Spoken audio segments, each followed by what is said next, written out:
welcome everyone to our roundtable on inclusive recruitment as a way of marking Zero Discrimination Day. I'm Rowena Wilding from Boden Group Recruitment, and I'm joined by Louise Lowes, who is also from Boden and is responsible for executive recruitment. Paige Brooks from Pareto FM, who is an internal recruiter, and Colin Kimber, also from Pareto FM. We're going to be having a short conversation about inclusive recruitment and all of the things that can help improve your recruitment processes out there. Paige, do you want to start us off from an internal recruitment perspective? Yeah, absolutely. I think in the last sort of couple of years, like writing job descriptions have come like a really long way. I remember sort of, because I come from like an agency background, I remember we sort of just pull from anywhere, pull it together and off it went. But there are so many like software systems now where you can run it through and make sure that there's no sort of gender bias language in there or anything towards the discrimination side to make sure you're eliminating any of those. And it's so easy to do now. I mean, we have it on Total Jobs, we've had it on CV Library. We're even finding a way to do it on our own ATS system. And I think it's so important to do because sometimes you do miss things. Like, we're all human, we do make errors. And that's why it's so important to have these softwares now so that those errors don't go out into the world.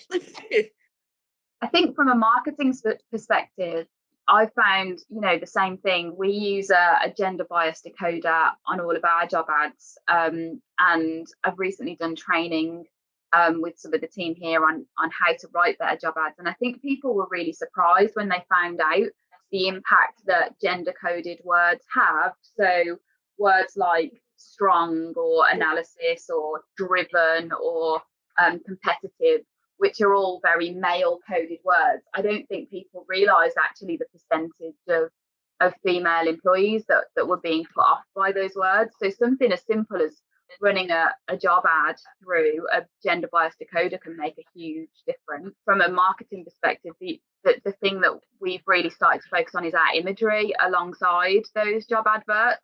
Yeah, I think from like a candidate perspective, that's the first glimpse they get of the company's brand. And a lot of people don't think that job descriptions are actually as important as they are, but someone can make a judgment in the first 10 seconds, even from reading sort of the bio at the top. And one thing I found interesting when I came into facilities is that there are so many sort of gender stereotypes within that industry. And a lot of the gender sort of decoders actually taught me a lot about what was more correct now, because sometimes it's hard to keep up because things change so often. Like, for example, we no longer use the phrase handyman. We use handy person to eliminate things like that. And it's something that just rolls off the tongue, though, isn't it? Sort of handyman. And it's obviously sort of a word and a jargon that everyone's used for ages. But just things like that can put so many people off. And you don't even realise, which is another thing why it's just so important. But I think there's a lot of terminology, Colin, you'll probably agree, within our industry. Yeah, definitely. Also, I mean, I was going to say actually that the work that Paige has done since she's been with Pareto has actually opened my eyes to that, and I think that's why this is such an important conversation, because I think it's not about. I say this a lot. It's not about having the perfect answer. It's about being aware of what's going on. It's about like, as a recruiter, as a recruiting manager, being able to look at those role specs and look at those job adverts and actually see where there might be a bias. I mean, I'm a big fan of blind CVs, because I became very aware of my own leaning. So when I was first in management, I always used to check CVs for spelling mistakes and grammatical errors, because I thought, well, in my team, it's very important that you're going to be able to write well and all this sort of thing, not realizing that I was actually probably discriminating against people that have got neurodiverse characteristics. So actually, it helps you to sort of step back and actually realize what you might be doing yourself. And it's such a basic thing, like, because it's so common to have good communication skills on pretty much every job spec out there. And it wasn't until I went to a conference that Colin introduced me to, actually, I think at the end of last year, that I went on with one of our colleagues, Chris Barnes, where they spoke about how just simple terminology like that on the neurodiversity side can be such a put off. which was really eye-opening, actually. Yeah. As an external recruiter, Louise, what kind of services are you offering to clients around helping with the job ad and that kind of initial phase? Yeah, well, I'm if job descriptions are poor, I'm maybe in the past I've been like accepting, whereas now I'll go back and go, that doesn't read well, and that's why. And I'll be like, look, this could be construed as X, Y, and Z for whatever reason. And a lot of my challenges around, so I do a lot of senior technical recruitment, and so much of it, and I've had it today. So much of it is that very male orientated language of, there's got to be technical background. And actually I had from a briefing call I had on Friday, it was like, right, do they need to be technical? And he was like, absolutely not, actually I want the diversity. And I was like, oh, thank God you've said that. And I said, oh, that's really good, because it was a question I was going to ask you. And he said, no. I said, well, that will absolutely shape how I'll write my ad. So I did that this morning. I was very mindful of how I wrote it, what I wrote, because I want to attract a broader range of people for the role. I don't want to just put an all male, all engineering shortlist forward for it. So I was very mindful of how I was writing the ad, and it'll be interesting to see over the next couple of days what sort of response I get. I think it's so important as internal recruiters and externals to ask those questions, though. Like, if you hadn't have asked that question, you wouldn't have been in the position you were in. Yeah. And I think we've come out of that stage of being sort of, obviously I was external at some point, you almost sometimes feel afraid of asking certain questions. Yeah. But it's so important to ask those questions. Yeah. Well, I was chatting to Arena earlier, and what I was saying is something I'm putting into every, briefing call is, right, as well as your benefits, etc. What's your D&I policy? Because it's really, 100%. It's so important. It's as important as every other part of the job description and part of the benefits, etc. What's your wellbeing policy? What support do you give? And what's your D&I strategy? And so I can incorporate that into potentially a job ad. It's like, this company's really well known for its wellbeing stance, or its D&I policy. It's got a leading D&I policy within the sector. That's huge. It's going to attract a whole range of different people that might have thought, that looks like a company I wouldn't want to apply for.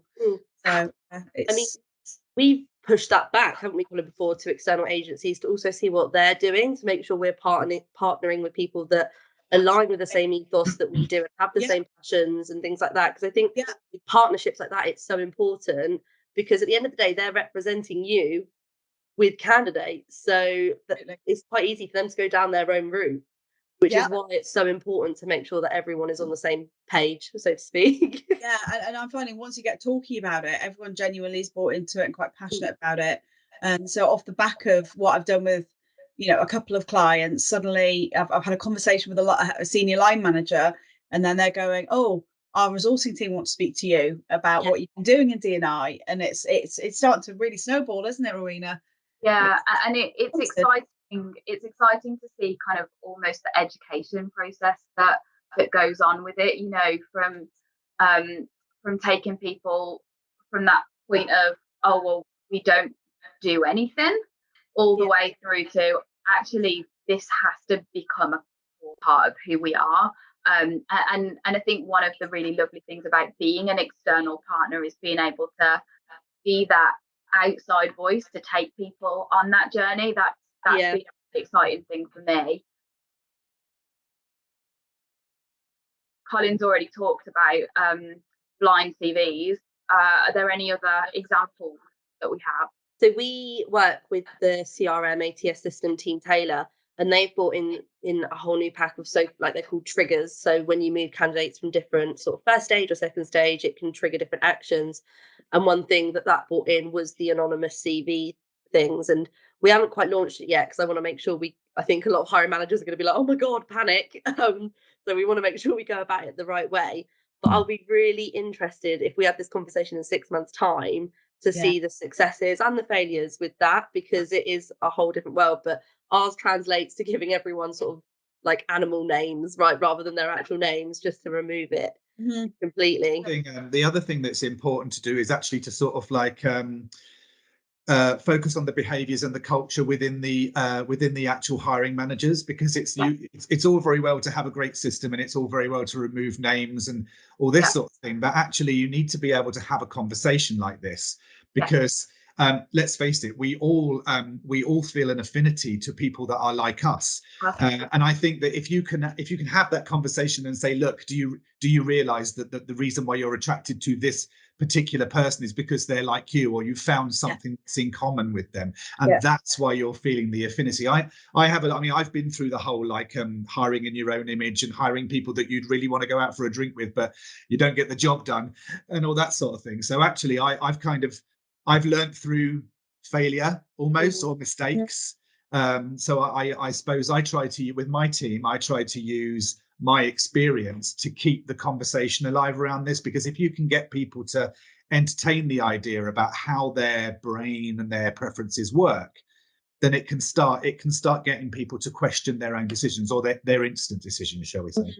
My last hire, so I recently hired a marketing executive into my team and used a fully blind process, almost from start to finish, which was really interesting and not something we've ever done here at Boden before. But we took names off completely. We gave people a Google form to fill in, so there were no CVs whatsoever. Still now, the person who I've employed, I've never seen her CV. So everybody was invited to fill in an anonymous Google form, which was completely competency based. And then everyone was scored for each question out of 10. Anyone who got above a certain number on that score was taken through to first stage interview, at which point I met with them.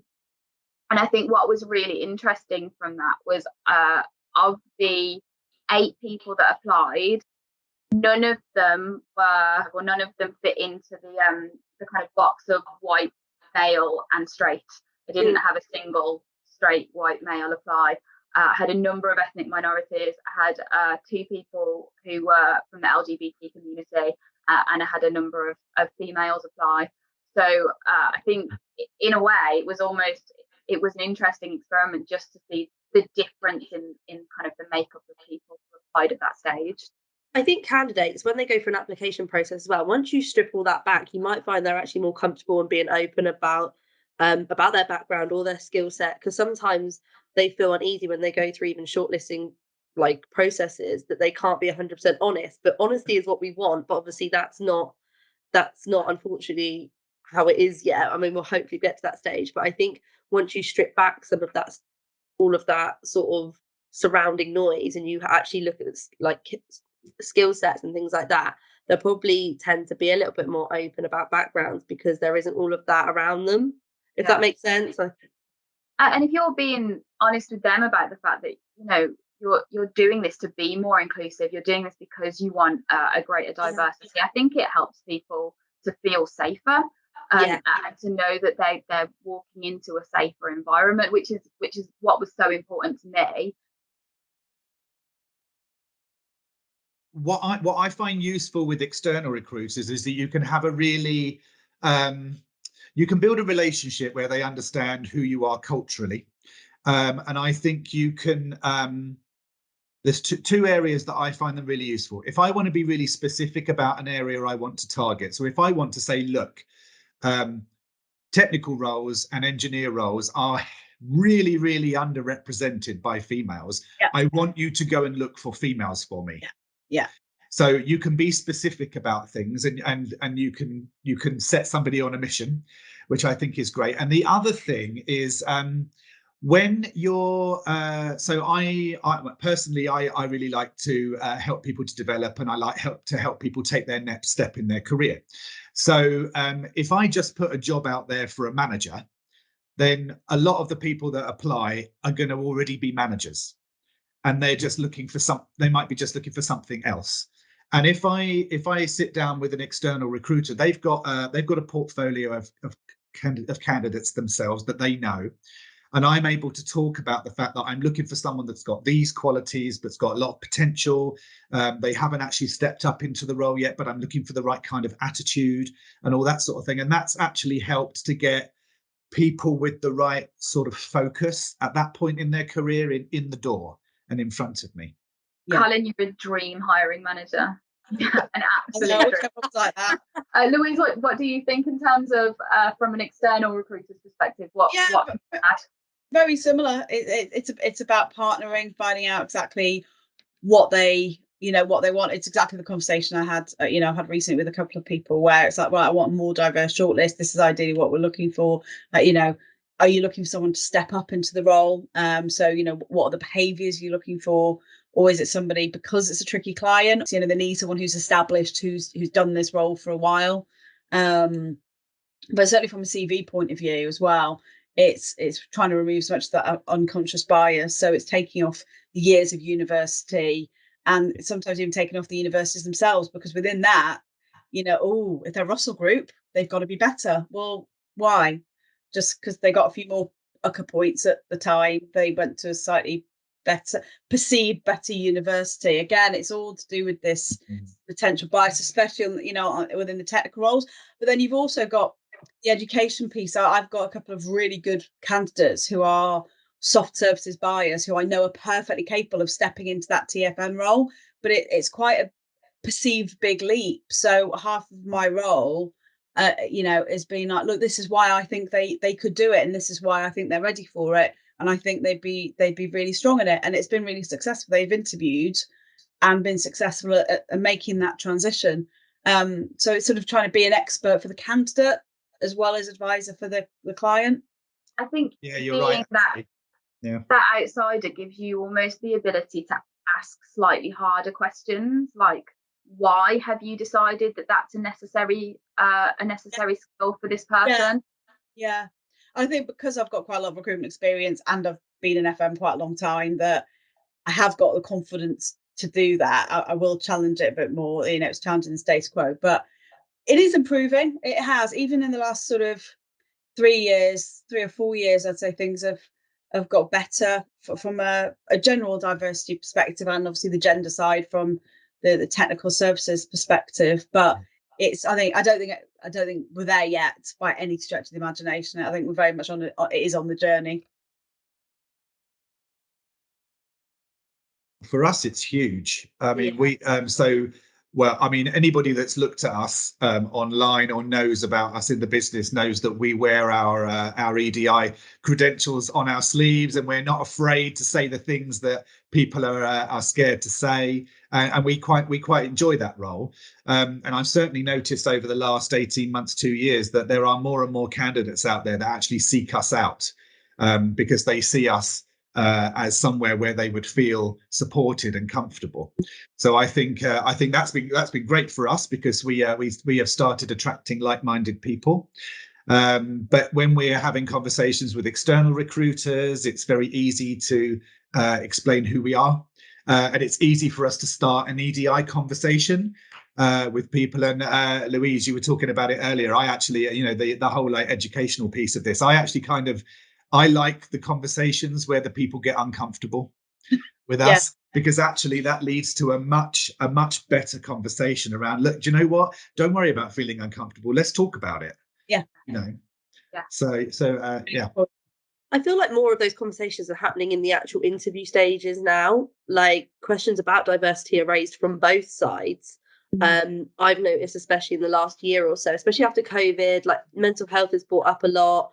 And I think questions around that support is just as common as actually, like, what are the working hours at the moment? Yeah. So I think the transparency through all of those stages, and I think that so usually when I give, like, to an external recruiter, if I give them a job spec, I'll have to then say how many mental health first aiders we have, what we have here, because those topics are just as important as the fundamentals that are normally there. I don't know if you find that, Louise, that sometimes those questions are asked just as sort of firsthand as salary bands and progression and things like that now. Yeah, I'm asking them more a lot, because it's a USP for your business, and it's a selling point to a candidate in a very candidate tight market. And this is a big thing as well. Post COVID, I'm finding people's motivators have massively changed. It's 100%. A lot more about either work-life balance, well-being. People have come to me going, my goodness, I've been absolutely amazingly supported during COVID, and I love my company and this is why I want to stay here, like fine. Or conversely, I wasn't treated very well, you know, I had COVID and they weren't supportive, and actually that's why I want to leave. So I think COVID has sort of brought up a lot of good and bad practices in businesses, that have made people want to move on. And I kind of find that like a learning experience, because when you speak to candidates on sort of like a daily basis and you hear these stories and you hear things like that, whether they're good or bad, they're then reflections for you to look at internally about what you've actually got going on. Absolutely. As well, which is why I think these conversations are so important to have. Even if it is, oh, they were great during COVID, I'm unsure about leaving, you then pull from that. Or if it's unfortunately a horror story, you then pull from that as well, but obviously in different ways. And and how you wouldn't want to run things. But I mean, since Ro joined Boden as well, it's been, you know, amazing. We've got loads of new sort of initiatives, and you know, the wellbeing was always quite good before, but some of the ideas that you've brought, Ro, has been, you know, have been just different and fresh, and it's just, I mean, the culture was good anyway, that's why I joined, but it's just got even better with new people and new ideas coming through. Well, you're forever building, aren't you? Yeah, I think it was really important for me that D&I was never just a tick box. You know, it wasn't just something that we do to say that we've done it. And the same with mental health. You know, we have 4 mental health first aiders now, and it's not just about making sure that there's someone in that space. It's about, it's a core to who we are, that if we look after our people, they'll flourish. There's that quote, isn't there, that diversity is being asked to the party, inclusion is being asked to dance, and equality is being on the party planning committee. And I think that's really important to me, that we listen to more voices than just the ones that happen to be at the top at that moment. Yeah, absolutely. It's getting that view as well, because sometimes it can just be, oh, the SLT have come up with this. It's like, that's all well and good, but it's not just about the SLT. It's about people who are just coming into the business and are new. You know, it's so everyone's heard, everyone's got a voice. I think that's really important. I think that's why I like our inclusion committee so much, Colin, is when you actually look at the members of that team, like they are pulled from so many different places at so many different levels. And I'm like, this is my first time being part of a committee. Like, I've been in there since the beginning. And obviously the more people that have joined Pareto and the more people we've sort of opened it to, which is why I think it's important to constantly open those forums up for more and more people to join, because the different points of view and voices are so important, because sometimes you can sort of get locked in sort of your road where you're going. And it's important for those voices to be heard at all levels.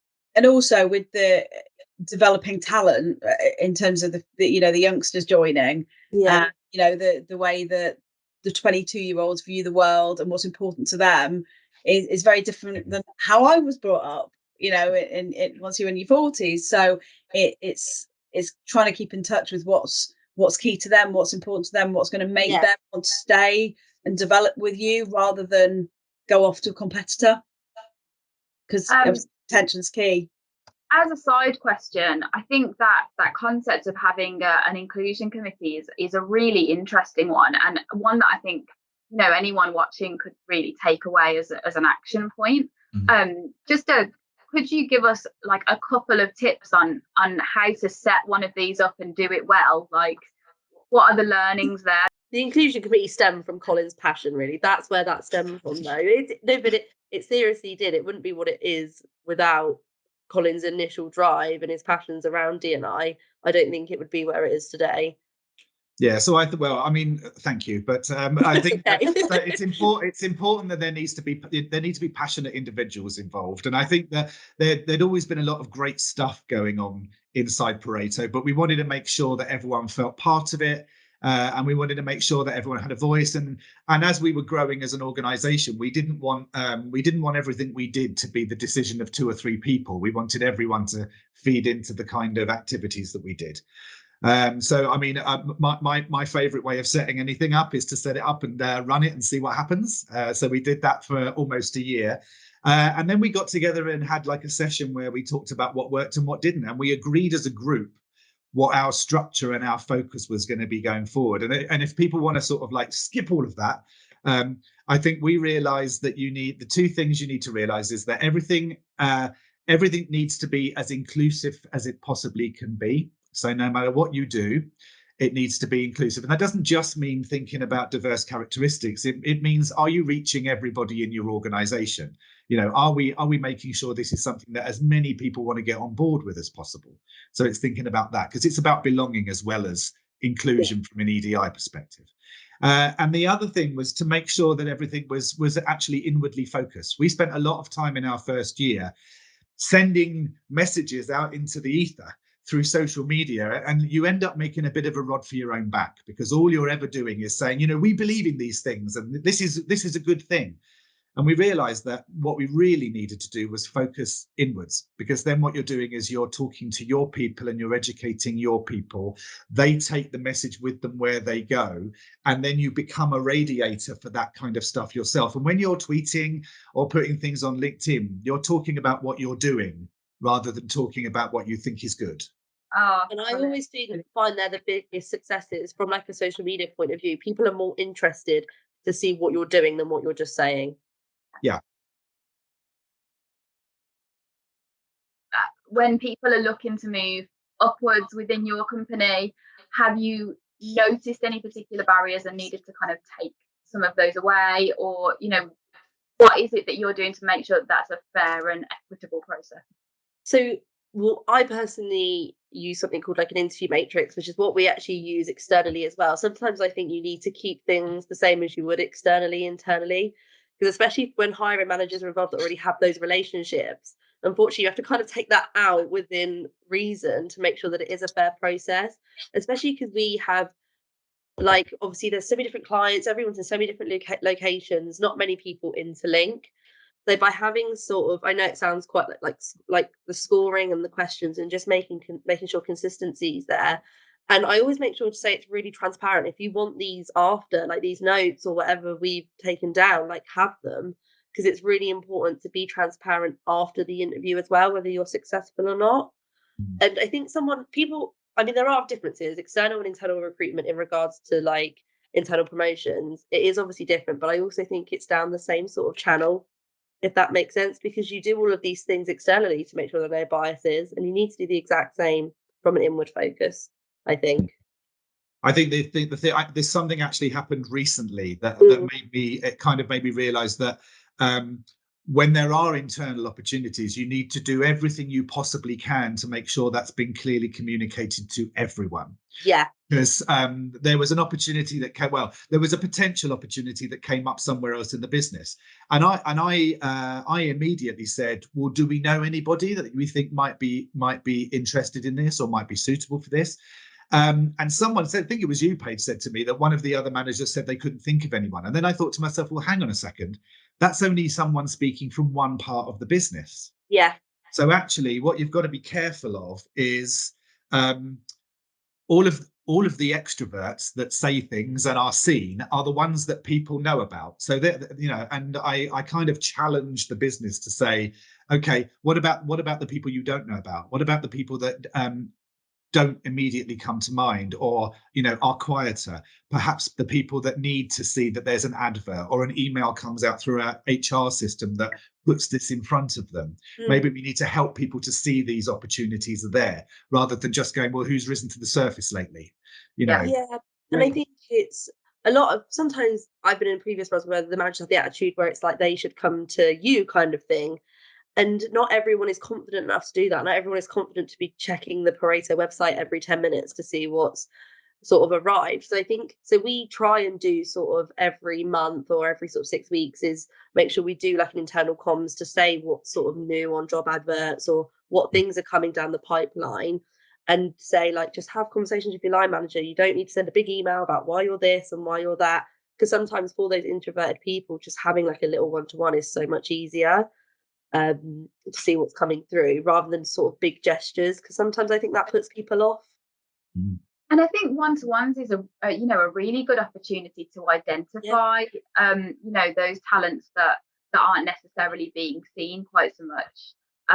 Having having that personal development plan in place for every employee to kind of say, well, where is it that you're hoping to go? Because if you've got a great employee, you don't want to lose them to a promotion elsewhere, do you? You want to keep them inside the business. So you want to do what you can to develop their talent and their kind of personal development at your company, and making sure that everyone has access to that personal development. And I think, as you just said, Paige, transparency is absolutely the key to kind of ensuring that the talent rising to the top is diverse, that it isn't just, you know, the loudest person in the room or the person who's friendliest with the boss. And I think it comes down to hiring managers communicating, because again, it's so easy to get like trapped in different areas of the business, but that communication is so key. So talent can cross over and it can experience new things. And that's kind of what's so good about FM, is that obviously we've got so many different clients. It's important not to close people off once they're in a client and have that like crossovers. I think that's one thing we're really trying to promote as much as possible at the moment. I think this is where some of our committees have helped. So we have an inclusion committee, we have a mental health committee, there's an HSEQ committee, and actually giving people at all different areas and levels in the business the opportunity to join a group and work on things together actually helps people to see everyone's skills. And actually has given some people that might not have been seen in any other way. There are people on the inclusion committee that are from all over the country, and I don't see them from one month to the next, apart from in this forum. But I know who they are. I know what they're capable of. I see their work, and that's because of things that are going on outside of their actual day job. Yeah, amazing. I was really glad that you put this on as a topic, because it wouldn't have occurred to me at all, and yet it's extraordinarily important. You know, empathy in hiring is something we almost forget about, isn't it? Well, yeah, exactly. And I mean, like I wanted us to talk about this mainly because mainly as from my own experience, I guess. Like, so I've embraced who I am over the last five years more than I ever did before. And I wonder how many interviews I didn't get because I came across as a little bit like guarded because I was hiding who I was. You know, I've had clients since I've been with Pareto say to me, do you know what, when I first met you, I wasn't quite sure. But then once you opened up and I understood who you were, you know, they just say, oh, you know, we have such a great relationship now. And I'm like, well, I'm well aware of how much effort it takes to hide yourself or to behave in a certain way, especially in FM, which is, you know, quite male dominated and, you know, very straight. So like for a young gay man going into a room with a straight male, you become a little bit, you know, intimidated straight away, and you want to hide in case they are one of those people that think that gay people are weak or you know, not going to fit into the team or something like that. So I can only echo that, Colin. My experience is exactly the same. You know, similarly as a queer woman, I've always been extremely guarded about who I am, and in fact, even since being here, people have kind of talked about the change they've seen in me. I think I was always quite prickly because I was waiting for someone to say something. I was waiting for something to go wrong. I was waiting to have to defend myself almost. So people have said throughout my history, you know, that I come across as almost abrasive. And over the past, certainly over the past 6 months, but over the past 3 years or so, I've felt myself relax into my own personhood, and how much easier it is just to come to work and be happy and who I am, and not give off that kind of very abrasive, defensive personality. It's really interesting you saying that, because there's you and I are from slightly different generations. So like my generation, LGBT people were afraid, and so they hid. Yeah. Your generation were much more defensive and wanted to fight.